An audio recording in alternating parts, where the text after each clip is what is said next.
We will satisfy, let be satisfied. Then follow me and give me audience, friends. Cassius, go you into the other street and part the numbers.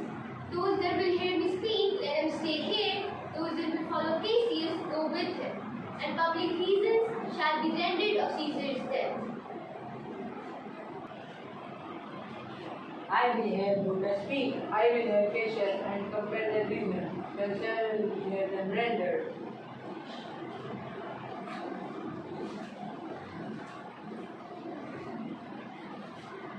The noble Brutus is ascended. Silence. Be patient in the last, Romans, countrymen and lovers. Hear me for my cause and be silent, that you may hear. Believe me for mine honor and have respect to mine honor, that you may believe. Censure me in your wisdom and await your senses, that you may the better judge. If there be any in this assembly, any dear friend of Caesar's, to him I say, that Brutus's love to Caesar was no less than his. If then that friend demand, why Brutus rose against Caesar, this is my answer. Not that I love Caesar less, but that I love Rome more. Had you rather Caesar were living and die your slaves, than that Caesar were dead to live all free men? As Caesar loved me, I weep for him. As he was fortunate, I rejoiced at him. As he was valiant, I honor him. But as he was ambitious, I salute him. There's tears for his love, joy for his fortune, honor for his valor, and death for his ambition. Who is here so basic to be a bondman? If any, speak, for him have I offended. Who is here so vile that did not love his country? If any, speak, for him have I offended.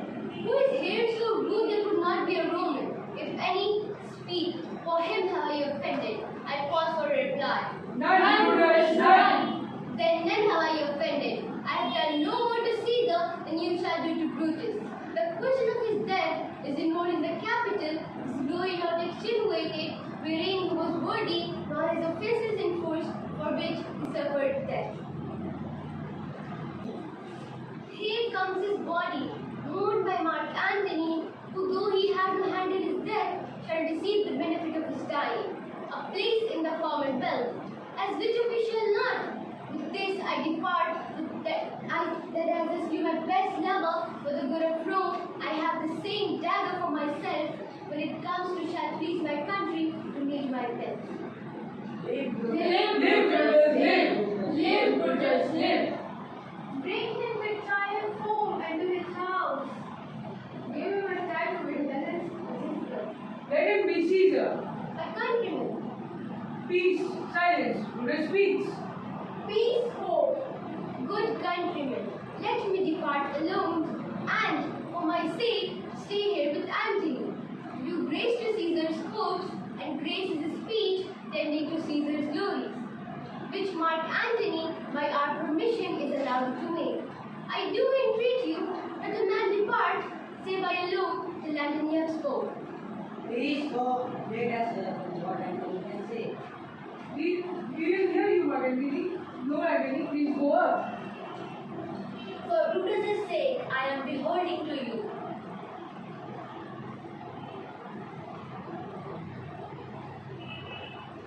What does he say of Brutus?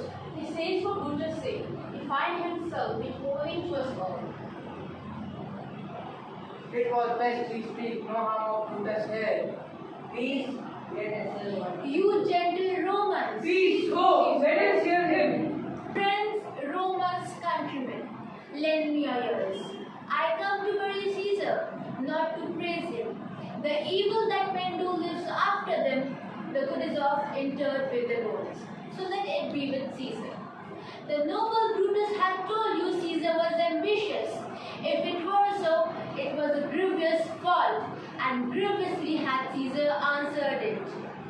Here, and the leave of Brutus and the rest, for Brutus is an honorable man, so are they all honorable men.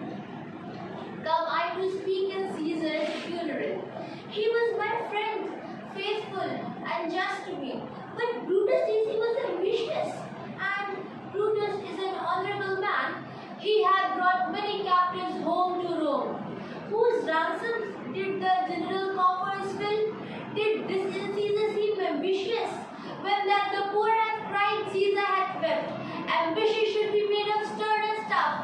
Yet, Brutus says he was ambitious. And Brutus is an honorable man. You all did see that of the Lupercal. I thrice presented him a kingly crown, which he did thrice refuse. Was this ambition? Yet, Brutus says he was ambitious. And sure, he is an honorable man. I speak not to disprove what Brutus spoke, but here I am to speak what I do know. You all did love him once, not without cause. What cause withholds you then to mourn for him? Oh, judgment, thou art fled to brutish beasts, and men have lost their reason. Bear with me, my heart is in the coffin there with Caesar, and I must pause till it come back to me. We think we must take his word. If thou consider rightly of the matter, Caesar has a great wrong. Poor soul, his eyes are red as fire dripping. There is not a nobler man in Rome than Antony. Thou art him, rebellion against me.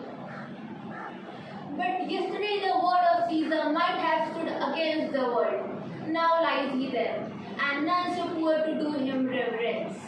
Oh, masters, if I were disposed to stir your hearts and minds to mutiny and rage, I should do Brutus wrong and Cassius wrong, who you all were honorable men. I will not do them wrong. I rather choose to wrong the dead, to wrong myself and you, than I will wrong such honorable men. Here's a parchment with the seal of Caesar. I found it in his closet. 'Tis his will. Let but the commons hear this testament, which, pardon me, I do not mean to read. And they would go and kiss dead Caesar's wounds and dip their napkins in his sacred blood. Yea, with the hair of him for memory, and dying mention it within their wills, bequeathing it as a rich legacy unto their issue. We will hear the will. Read it, Mark Antony. The will. We hear Caesar's will. Have patience, gentle friends. I must but read it. It is not meet, you know, that how Caesar loved you. You are not wood, you are not stones, but men. And being men bearing the will of Caesar, it will inflame you. It will make you mad. 'Tis good you know, Lord, that you are his heirs. For if you should, oh, what would come of it? Read the will. We'll hear it, Antony. You shall read us the will. Caesar's will. Will you be patient? Will you stay a while? I have overshot myself to tell you of it. I fear I wrong the honorable men whose daggers have stabbed Caesar. I do fear it. They were the traitors, honorable men. The will, the testament. The will, the testament. They were villains, murderers. The will, read the will. You will compel me then to read the will. Then make a ring about the corpse of Caesar, and let me show you him that made the will.